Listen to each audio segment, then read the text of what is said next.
रुपाली चाकणकरला ताबडतोब महिलांचे लैंगिक शोषण करणाऱ्या प्रकरणाला फाशी आम्ही सांगतोय त्या पद्धतीने केली नाही तर तुझा नवरा म्हणे लैंगिक शोषण केलेलं आहे। अनेक महिलांचं प्रपंच नवऱ्याच्या विरोध भडकवायचं, नवऱ्याला एकत्रित बोलवायचं आणि ते असे अनेकांचे प्रपंच उद्ध्वस्त करण्याचं काम या नालायक भोंदूबाबानं केलेलं आहे। सगळं खोटं आहे आणि हे चुकीनं मी बोललोय, चुकीनं ही बातमी छापली। अशा वर्षभरामध्ये याचे जी कानं वाढतं, जी याचं कारस्थान होतं, अधिकारी आहे काही ठिकाणी जागा खरेदी करताना एखादा डेप्युटी करणारा पुरावा आहे।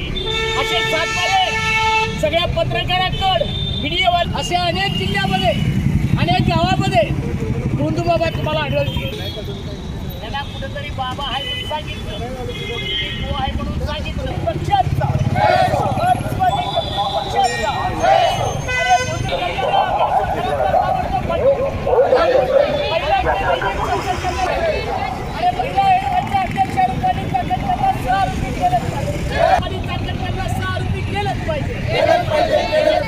पहिला पडतो